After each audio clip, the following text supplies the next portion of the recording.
next painting here is called Covenant, depicting a scene dealing with the arrival of the early settlers, the pilgrims whose story is a central theme of the history and culture of the United States. The settlement at Plymouth came some 14 or 15 years after settlement and devastation at Jamestown. So the work title, Covenant, relates to the Mayflower Compact, which was the first governing document of the Plymouth colony, written by the Pilgrims aboard the Mayflower ship that landed at Plymouth,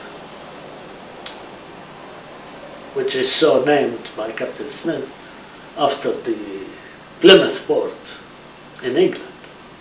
The scene depicted in Covenant contains figures, objects, elements, symbols making reference to the Mayflower ship, the signers of the compact, the Indians who helped the Pilgrims survive.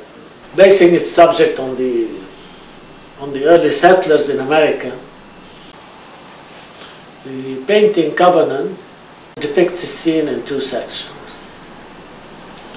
One on the Pilgrims who came on the Mayflower ship and landed at Plymouth, and the other section on misfortunate events and circumstances surrounding earlier settlers.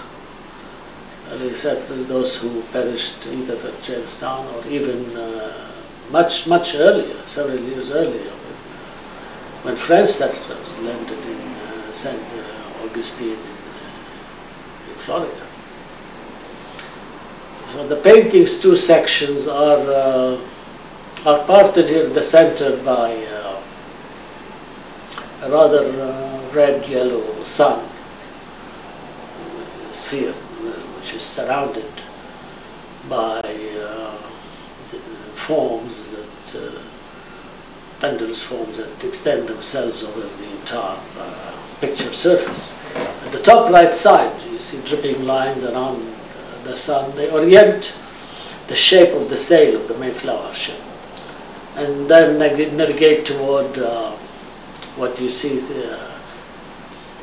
three joint figures that possibly represent the signatories of the Covenant, figures suggesting.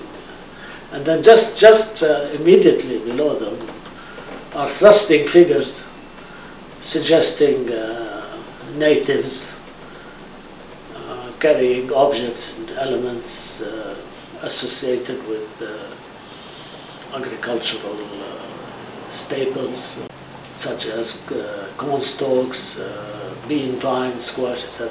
This is what we are known every year we kind of celebrate. The lower forefront shows a clergyman above a fallen female figure.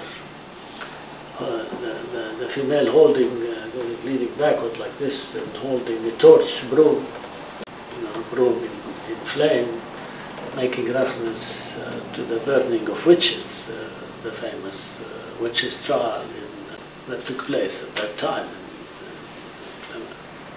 The left section deploys a grouping of dark blue figures against a somber, deep red ground, blending various levels and echoes